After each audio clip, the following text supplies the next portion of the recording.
മോനെ ഇവിടുത്തെ water heater work ചെയ്യുന്നില്ല എന്ന് പറഞ്ഞിട്ട് വിളിച്ചതാണ്. അപ്പോൾ നമ്മൾ ചെന്ന് നോക്കുന്ന സമയത്ത് വാട്ടർ ഹീറ്റർ അവർ മാറ്റാൻ പറഞ്ഞു. അപ്പോൾ ഞാൻ നോക്കുന്ന സമയത്ത് ചെക്ക് ചെയ്യുന്ന സമയത്ത് മനസ്സിലാക്കാൻ പറ്റിയത് വാട്ടർ ഹീറ്ററിനല്ല കംപ്ലൈൻറ്റ്, ഇവിടുത്തെ പ്ലംബിങ്ങിൻ്റെ ലൈനിനാണ് പ്രശ്നം എന്ന് മനസ്സിലാക്കാൻ പറ്റി.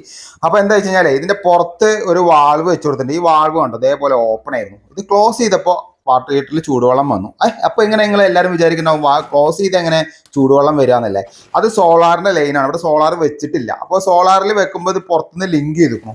അപ്പോൾ വെള്ളം സർക്കിളായിട്ട് ഇങ്ങനെ പോയിക്കൊണ്ടിരിക്കുക, ചൂടാവുന്നില്ല. അതാണ് ഇവിടുത്തെ പ്രശ്നം കേട്ടോ. അപ്പോൾ നമ്മൾ അത് ക്ലോസ് ചെയ്തപ്പോൾ ആരോ തുറന്നിട്ടൊക്കെയായിരുന്നു, അത് ക്ലോസ് ചെയ്തപ്പോൾ ചൂടുവെള്ളം നല്ല രീതിയിൽ വരുന്നുണ്ട്. അത് കഴിഞ്ഞപ്പോഴാണ് ഇവർക്ക് ഈ ക്ലോസറ്റിൻ്റെ ഭാഗത്ത് ഹെൽത്ത് ക്ലോസറ്റ് ഇല്ല എന്ന് പറഞ്ഞത്. അപ്പോൾ അത് വെക്കാൻ വേണ്ടിയിട്ടുള്ള തന്ത്രപ്പാടിലാണ്. അപ്പോൾ ഒരു മൈപ്പീലിൻ്റെ ഒരു പീലിയൊക്കെ എടുത്തിട്ട് പൈപ്പിൻ്റെ ഉള്ളിൽ കുത്തുന്നത് എന്തിനാ മനസ്സിലായോ? ആ സംഭവം എന്താ വെച്ച് കഴിഞ്ഞാൽ അതിൻ്റെ അവിടെ ഏത് ഭാഗത്തു കൂടിയ പൈപ്പ് പോകണമെന്ന് നമുക്ക് മനസ്സിലാക്കാൻ പറ്റില്ല. അല്ലെങ്കിൽ എന്താ വെച്ച് കഴിഞ്ഞാൽ നമ്മൾ പൈപ്പ് ഡ്രില്ല് ഇതേപോലെ ചെയ്ത് കഴിഞ്ഞാൽ ഒരു ഹോളായാൽ മതി, ആ ടൈല് മാറ്റുന്ന ഒരുപാട് പ്രശ്നങ്ങളായിരിക്കും. നിസാരമായ കേസ് ഉണ്ടാവുള്ളൂ, പക്ഷേ ഹോളായി കഴിഞ്ഞാൽ നല്ല പണിയാകും. അപ്പോൾ ഹെൽത്ത് ക്ലോസും കാര്യങ്ങളൊക്കെ നല്ല രീതിയിൽ സെറ്റാക്കി കഴിഞ്ഞു. അപ്പോഴാണ് അവിടുത്തെ കസ്റ്റമർ പറഞ്ഞത് ക്ലോസറ്റിൻ്റെ ഉള്ളിൽ കൂടി ഇതേപോലെ വെള്ളം പോയിക്കൊണ്ടിരിക്കുകയാണ്, ടാങ്കിൽ വെള്ളം നിൽക്കുന്നില്ല. തുറന്നു നോക്കുന്ന സമയത്ത് അവർ പറഞ്ഞത് ശരിയാണ്. ഉള്ളിൽ ക്ലോസറ്റ് കൂടി അറിയാൻ പറ്റുന്നുണ്ട്, എന്നാലും വെള്ളം നല്ല രീതിയിൽ പോകുന്നുണ്ട്. അപ്പോൾ നമുക്കത് ശരിയാക്കി തരാം. അപ്പോൾ ഈ മെയിൻ്റനൻസ് വർക്ക് എന്ന് പറയുന്ന സംഭവം നമുക്ക് ഒന്ന് കഴിയുമ്പോൾ ഓരോന്ന് പറഞ്ഞുകൊണ്ടിരിക്കും. കസ്റ്റമർ അങ്ങനെയാണ്. അപ്പോൾ ഞാൻ എന്താ വെച്ച് കഴിഞ്ഞാൽ ഞാൻ പറയുന്ന അനുസരിച്ചുള്ള ലേബർ കോസ്റ്റാണ് ഞാൻ പറയട്ടോ. അപ്പോൾ ഇത് ഇവിടുന്ന് വാങ്ങിയ ലേബർ കോസ്റ്റ് എന്തായാലും ഞാൻ അവസാനം പറയാം. നമ്മൾ വർക്ക് ചെയ്യാനാണ് പോയിരിക്കുന്നത്, അല്ലാതെ കസ്റ്റമർ എന്ത് പണി പറഞ്ഞാലും നമ്മൾ ചെയ്യണം. ഓക്കെ.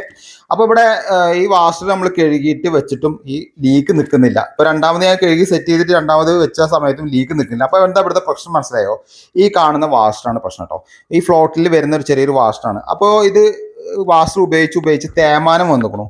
അപ്പോൾ എന്താ ചെയ്യേണ്ടത് വെച്ച് കഴിഞ്ഞാൽ ഈ വാഷറിനെ എടുത്തിട്ട് തിരിച്ചിട്ട് കഴിഞ്ഞാൽ ആ ബാക്ക് സൈഡ് പുതിയതുപോലെ ആയിരിക്കും. അപ്പോൾ അത് തിരിച്ചിട്ട് കഴിഞ്ഞാൽ അത് പുതിയതുപോലെ ഫ്ലോട്ടും കാര്യങ്ങളൊന്നും മാറ്റേണ്ട ആവശ്യമില്ല. അതേപോലെ സെറ്റ് ചെയ്ത് കഴിഞ്ഞാൽ നമുക്ക് ഈ പ്രോബ്ലം സോൾവ് ആവുന്നുണ്ട്. ഇവിടുത്തെ പ്രശ്നം സോൾവ് ആയി. അപ്പോൾ ഇവിടെ കറക്റ്റായിട്ട് ആ വാഷ് തിരിച്ചിട്ടു. അതേപോലെ തന്നെ ഇതിൻ്റെ ഉള്ളിലത്തെ അഴുക്കും കാര്യങ്ങളൊക്കെ നമ്മൾ നല്ല രീതിയിൽ ക്ലീൻ ചെയ്തിട്ടാണ് ഇത് സെറ്റ് ചെയ്ത് കേട്ടോ. അപ്പോൾ ഇവിടെ ഫ്ലോട്ട് പൊക്കുന്ന സമയത്ത് അവിടെ വെള്ളം സ്റ്റോപ്പായി. അപ്പോൾ ഇത് കറക്റ്റായിട്ട് വർക്ക് ചെയ്യുന്നുണ്ട്. അപ്പോൾ ഇതാണ് അവിടുത്തെ പ്രശ്നം ഉണ്ടായിരുന്നത്, അത് നമ്മൾ സോൾവ് ആക്കി വിട്ടിട്ടുണ്ട് കേട്ടോ. അപ്പോൾ അത് കഴിഞ്ഞപ്പോഴാണ് അവിടെ കുറച്ച് 2-3 ചെറിയ ഒരു ടാപ്പിലൊന്നും വെള്ളം വരുന്നതായിരുന്നില്ല. അതൊക്കെ നമ്മൾ നെറ്റൊക്കെ ഊരി ക്ലീൻ ചെയ്തു.